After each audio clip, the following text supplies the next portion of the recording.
अस्सलाम वालेकुम जुनैद भाई।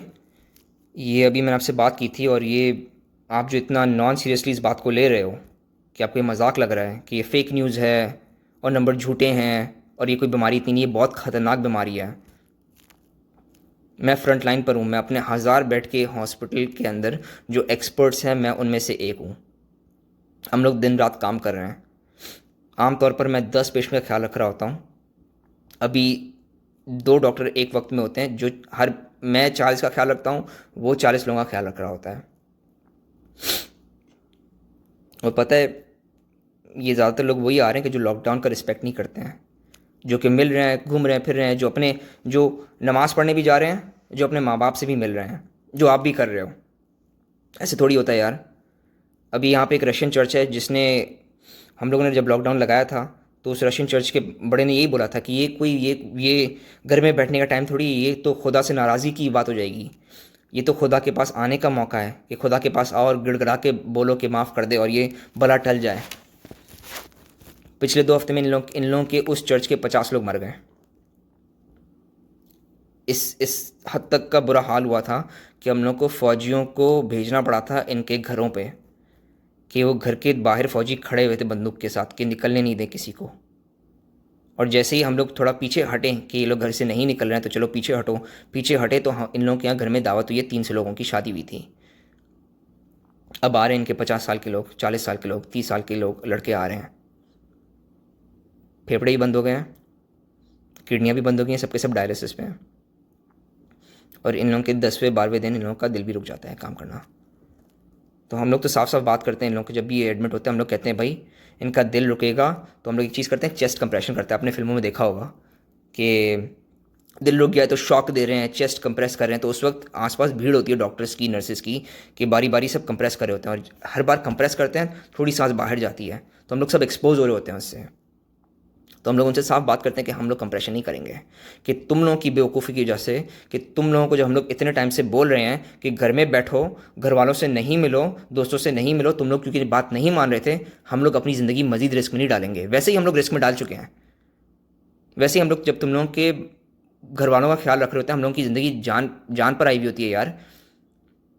पता है मैं कितनी प्रोटेक्शन पहन के जाता हूँ? मैं 2 मास्क होते हैं, एक N95 होता है, उसके ऊपर एक और मास्क होता है, उसके ऊपर इतने बड़े गॉगल होते हैं, पिक्चर सेंड करूँगा।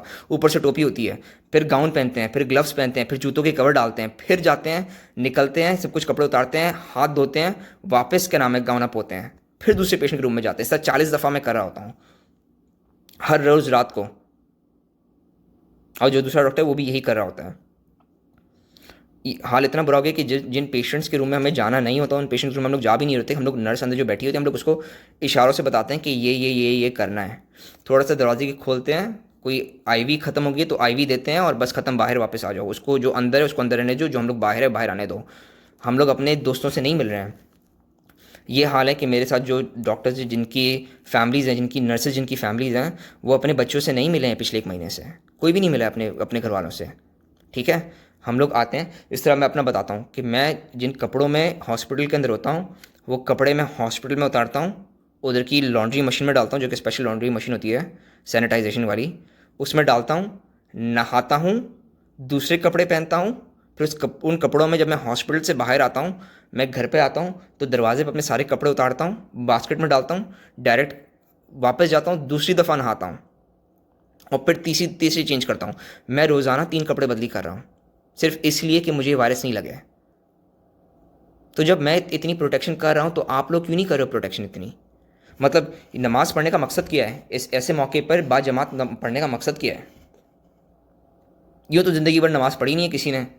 अब वायरस है तो भाई खुदा खुदा खुदा सब नमाज़ पढ़े हैं, बाजमात नमाज़ पढ़ रहे हैं। यार एक बंदा चाहिए, सिर्फ एक बंदे को वायरस हो ना और वो उस नमाज में पढ़े तो उसकी पूरी सफ़ वालों को वायरस होगा। तो इस्लामी तौर पे इसका रिस्पॉन्सिबल कौन? क़यामत के दिन कौन कौन उठाया जाएगा? कि जब तुम्हें पता है, जब तुम्हें हर न्यूज़ चैनल पे तुम्हारी गवर्नमेंट बोल रही है, तुम बाकी लोगों को देख रहे हो, जब तुम्हें पता है बाकी, यार हमारे यहाँ 1000 लोग मरे थे कल रात को, 1000 लोग। 7 पेशेंट तो मेरे मरे हैं। तो यार इसको प्लीज़ इतना इतना लाइटली मत लो। ये कोई वक्त नहीं है कि आप नमाज़ पढ़ने जा रहे हो, आप अपने माँ बाप से मिलने जा रहे हो और आपके माँ बाप दूसरे दूसरे अपने भाई से मिल रहे हैं। तो फ़र्ज़ करो एक बंदे को है, फ़र्ज़ करो मुस्तफ़ा को खुदा ना खास्ता किसी से वायरस लगा है, अपने दोस्त से वायरस लगा है। उसको शुरू के 10 दिन में कुछ भी नहीं पता चलेगा, ठीक है, कोई सिम्टम नहीं आएगा, कोई खांसी कोई नज़ला नहीं आएगा, पर वो वायरस से इन्फेक्ट कर रहा होगा। सिर्फ बात करते हो ना, सामने कोई खड़ा होता है, उसे महसूस होता है ना कि उसके चेहरे पे हवा लग रही होती है। कुछ लोग बात करते हैं, थूक उड़ते जाती है, ये सारी वायरस से भरा हुआ है यार, ठीक है। तो ये आप मिले हो, आपको तो कोई बाज़ार सिम्टम नहीं आ रहा, आपको सिम्टम आएगा 10 दिन बाद, जब वो खांसी, गले में इच होगी, सांस फूलने लगेगी, ये 10 दिन बाद आती हैं सारी चीज़ें। शुरू के 10 दिन कुछ नहीं होता आपको, पर आप इन्फेक्ट कर रहे होते हो। तो अगर मुस्तफ़ा को हुआ है तो उसने आपके वालिद साहब को दिया, उसने अदनान को दिया, उसने आप बाकी आपकी बहनों को दिया, ठीक है, अपने बहनोइयों को दिया, और उसने आपको दिया, आप घर पर आए, आपने अपनी अपनी बेगम को दिया, अपने बच्चों को दिया, आप नमाज़ पढ़ने गए, आपने उन लोगों को दिया, ठीक है। तो इसका ज़िम्मेदार कौन? ऐसी ऐसी नमाज़ों का मकसद क्या है कि जब आप जा रहे हो और आप लोगों को, और पता है आप शायद बच जाओगे, आपके वालिद साहब थोड़ी बचेंगे इस चीज़ से। वो वेंटिलेटर पे जाएंगे तो उसका रिस्पॉन्सिबल कौन? उनकी जान जाएगी, रिस्पॉन्सिबल कौन? फिर तो आप डॉक्टर को मारोगे ना कि हम हमारे डॉक्टर ने मार दिया, डॉक्टर ने मार दिया, मारा तो आपने। तो ये कोई वक्त नहीं है, प्लीज़ इन चीज़ों से परहेज़ करो। मतलब ये क्या है, मतलब मासियाँ घर पे आ रही हैं, आपके ड्राइवर घर पर आ रहे हैं, मतलब इन किस किस किस बात का इतना रिस्क ले रहे हो? छुट्टी करो इन सबकी। अभी तो हाथ पैर काम कर रहे हैं, घर में झाड़ू लगाओ यार। रसूल सल्लल्लाहु अलैहि वसल्लम ने घर पे झाड़ू लगाया, तो आप लोग झाड़ू नहीं लगा सकते हो? रसूल सल्लल्लाहु अलैहि वसल्लम ने अपने अपने खुद के कपड़े धोए, तो आप लोग क्या उनसे शाही हो? ये वो वक्त नहीं है कि जब आप अपने दोस्तों से मिल रहे हो। मतलब देखो, मेरी एस्टिमेट के मुताबिक ना 1.5 लाख लोगों को कराची में वेंटिलेटर की ज़रूरत पड़ेगी अगर ये वायरस अपने उरूज पे आया ना। जैसा ये यहाँ पर उरूज पे आया हुआ है, ये इटली में उरूज पे आया हुआ है, ये स्पेन में उरूज पर आया हुआ है, ये चाइना में उरूज पे आया हुआ है। ये उरूज पे आप लोगों के अगर आएगा ना तो 1.5 लाख, कराची की पॉपुलेशन के मुताबिक 1.5 लाख लोगों को वेंटिलेटर की ज़रूरत पड़ेगी। पूरे पाकिस्तान में 170 वेंटिलेटर हैं। क्या करोगे फिर? छोड़ दोगे? वो आपके सामने घुट घुट के मर जाएंगे। हमारे यहाँ जब ये लोग मरे होते हैं तो अपने कमरे में मर रहे होते हैं, और हम लोग फैमिली को बोल देते हैं हम लोग नहीं जा रहे, और हम लोग आपको हॉस्पिटल में भी नहीं आने देंगे।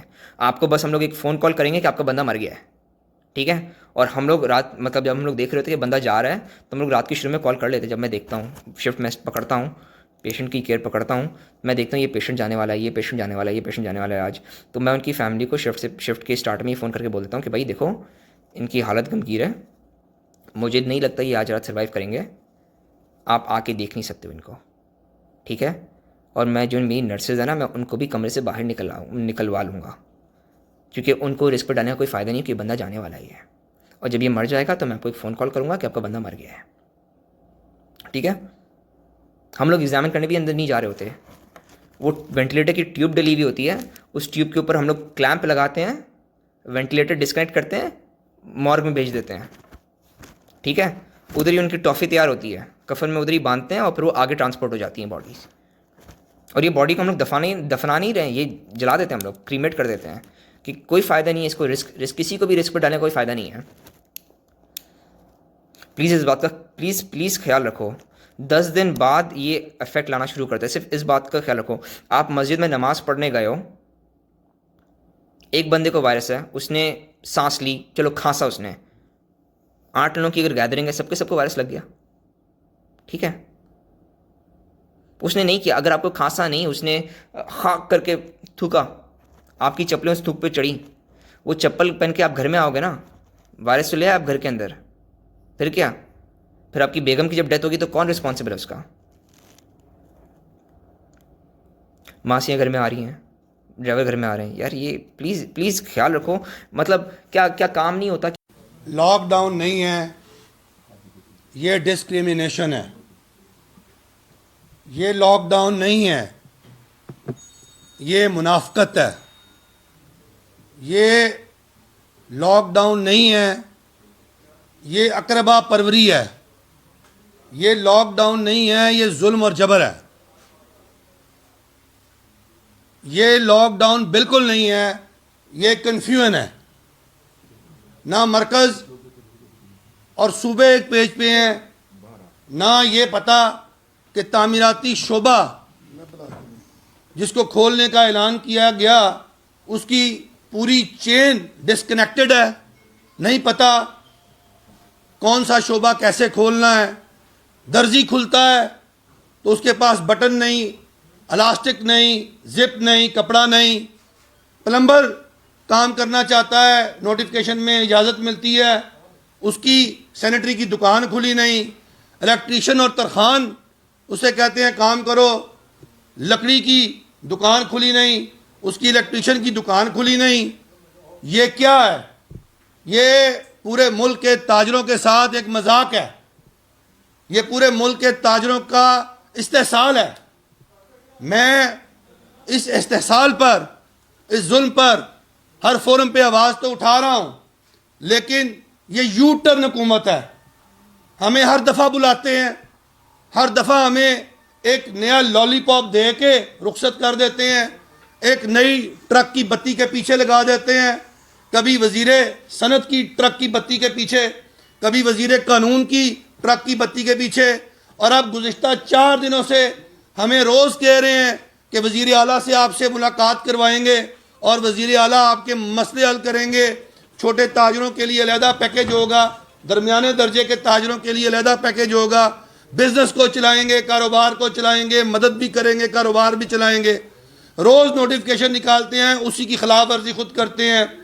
पुलिस ने पूरे पाकिस्तान में, पूरे पंजाब में रिश्वत का और करप्शन का बाजार गर्म किया हुआ है ताजरों के साथ। शटर खोल के जो दुकानदार अपना शटर खोलता है उसे पकड़ लिया जाता है, उसे पैसे लेकर छोड़ते हैं ये, और उसके बाद वहाँ अगर 4 या 6 अफराद इकट्ठे हो जाएं तो उसको गाड़ी में बिठाते हैं, अगले चौक में 500 के बजाय 1000 लेके छोड़ देते हैं। ये क्या मजाक है? ये क्या बदतहजीबी हो रही है इस मुल्क के अंदर? ये क्या बदतमीजी हो रही है इस मुल्क के अंदर? मैं चीफ जस्टिस साहब, चीफ जस्टिस पाकिस्तान, मैं आपसे अब मुखातिब हो रहा हूँ, मैं आपसे दरख्वास्त गुजार हूँ। जनाब, आपके पास सुओ मोटो का एक इख्तियार है। जनाब, ये इख्तियार आपने पाकिस्तान के अवाम की मफाद में लेना है। जनाब चीफ जस्टिस साहब, इस इख्तियार का आप इस्तेमाल कब करेंगे? क्या आपको नज़र नहीं आ रहा कि पाकिस्तान का छोटा ताजर, पाकिस्तान का मजलूम ताजर वो पिस गया है, वो बर्बाद हो गया है।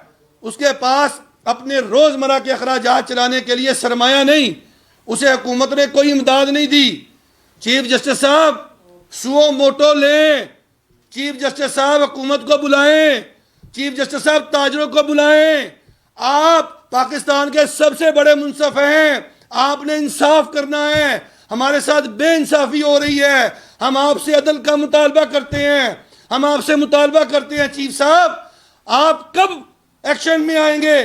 मिट जाएगी मखलूक तब इंसाफ करोगे, मिट जाएगी मखलूक तो इंसाफ करोगे। मुंसिफ हो तो अब हशर उठा क्यों नहीं देते? मुंसिफ आला हैं आप, हम आपसे मुतालबा करते हैं। हमें इस हुकूमत से कोई उम्मीद नहीं है, हमें इस हुकूमत से कोई सरोकार नहीं। ये हुकूमत जो है हमें बर्बाद करने पर तुली हुई है। ये हुकूमत इस मुल्क की मईशत बर्बाद कर रही है, कारोबार बर्बाद कर रही है, ताजर बर्बाद कर रही है। चीफ साहब, आपने नोटिस लेना है और इस मुल्क के कारोबार को, मईशत को चलाना है, और छोटे ताजर को अब आपने बचाना है, और कोई रास्ता नहीं। क्यों? क्योंकि हम रियासत के साथ कन्फ्रंटेशन नहीं चाहते। इस बीमारी और वबा के ज़माने में हम नहीं चाहते चीफ जस्टिस साहब कि हम रियासत के सामने खड़े हो जाएं और एक रियासत को और मसला दरपेश हो जाए। हम नहीं चाहते कि हर गली, हर बाजार में लड़ाइयाँ, झगड़े और फसाद हो जाएं, क्योंकि ये नौबत आ गई है अब कि अब हर गली, हर बाजार, हर मार्केट में लड़ाई झगड़ा होने जा रहा है इस बेहुदा और इस वाहियात किस्म के लॉकडाउन की वजह से। ये कोई लॉकडाउन नहीं है, काम हो भी रहा है, काम नहीं भी हो रहा, चोर बाजारी हो रही है और पाकिस्तान के अवाम के साथ फ्रॉड हो रहा है। बहुत शुक्रिया।